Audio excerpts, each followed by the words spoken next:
To summary of the outcome of the meeting this morning, yesterday, regarding the meeting among the three units, the three sectors.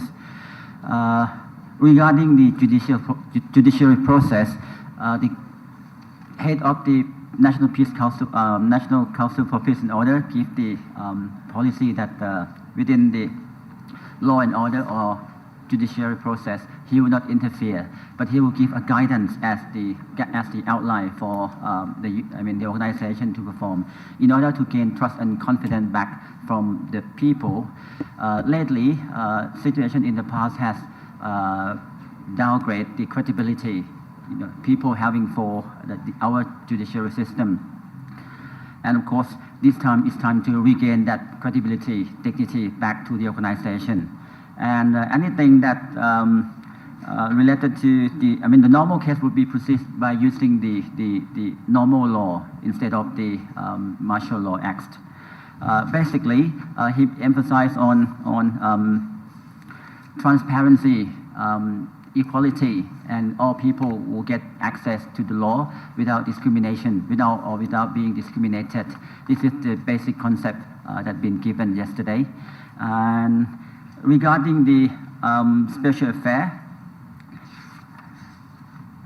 he emphasized on the implementation by using the sufficiency economy philosophy to deal with any kind of problem, economic problem. And of course, there are many projects under the Royal Initiative project that need to be continued. He asked all organizations to be involved in these efforts. And lately, in the past, the army and military has been working on these projects. I'm talking about the Royal Initiative project under the philosophy, the sufficiency economy philosophy. And regarding the management of water, he urged all of the concerned organization to put the effort in order to deal with it, also to tackle with this problem. And the other area is to provide service to people. Lately, people have some difficulty in coming to contact with the civil servant. Anything that would be provide convenient to the people, he emphasized that it has to be implemented. Regarding the solving of the problem in the south, in three border provinces of Thailand, he focused and underlined that we had in the past we had a problem of the unity of efforts. This time, in order to effectively solve the problem, unity of efforts need to be focused and need to be concentrate. We concentrate on dealing with this problem by using the unity of effort. Other than that, he also mentioned about the concept of, once again, concept of the reconciliation process, which will be elaborated by Khun Pen later on. Just the day before yesterday, we have receiving a good gesture from our friend from Malaysia that was from military. And of course, this morning, we had another good support from the business sector. This morning, the chairman of the Thai-China Chamber of Commerce has paid a courtesy call on General Prayut Chan-o-cha in order to explain the intention of the Chinese business groups or entrepreneur. And this morning, General Prayut had explained to them about the rationale for his decision. By the way, the representative of the Thai-China Chamber of Commerce this morning include the banker from ICBC, which is the biggest banker in China. Apart from the banker, we also welcome the miner, the entrepreneur from many areas of industry, including mining sector and electronic sectors from IT, all kind of industry that come to reassure their policy that there would be given a good support to Thailand, And of course, this morning, General Prayut has ensured the policy of the Thailand that we still remain very active in the areas of promote the trade and investment with our counterpart, particularly with China. He emphasized that from now on, the trade and investment in Thailand need to be adjust the process. That we will be more transparent. We would be focusing on the issue of fairness, the issue of transparency.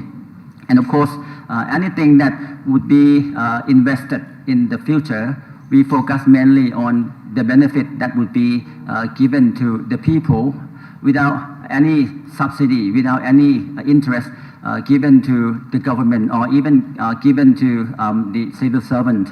This is a very key factor that he sent this message to all of the Chinese investor, in order to make the cost lower, and we expect that by lower the cost of investment, we would be able to gain more benefit from the money that we spend.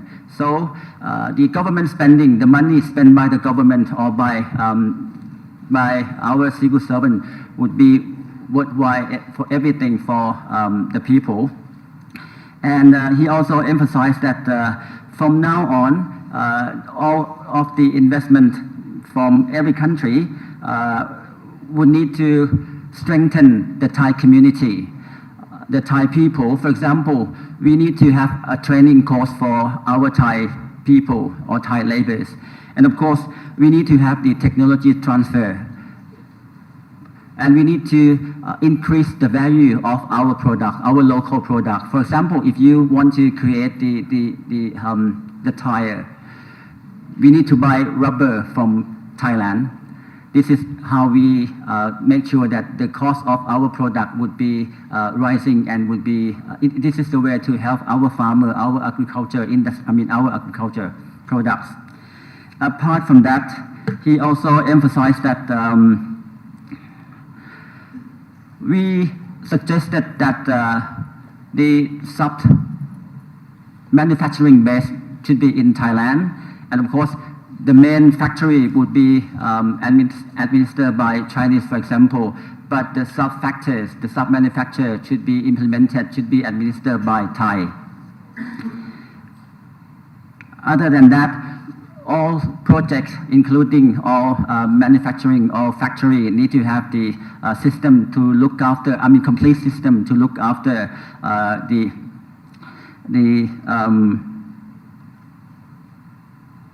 polluted.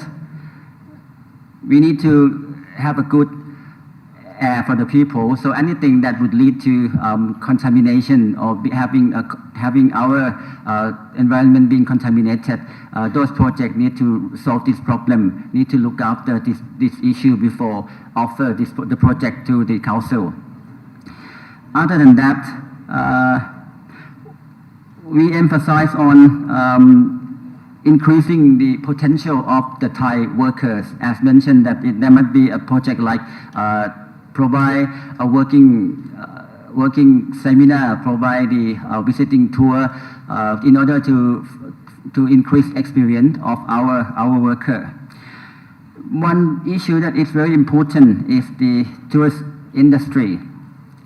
He asked the Chinese business groups to send the message to Chinese back at home that Thailand nowadays is still safe and sound, and tourists from China is most welcome. And we ask them to come to see situation in Thailand by themselves and ask them to spread the facts that they would come to Thailand and see it themselves and spread it back, send it back to not only for the Chinese, maybe also send this message to the other countries as well, in order to gain confidence from the tourists. Other than that, he emphasized that anything that would support the Chinese entrepreneur to deal with the situation, to do the investment in Thailand, he would try our best. This is because of China and Thailand have a very long history of relationship. We value this kind of friendship, and we look for the very fruitful cooperation between the two countries in the very near future, and emphasize that the foreign policy of Thailand would remain very active without any disruption or any change, particularly between China and Thailand.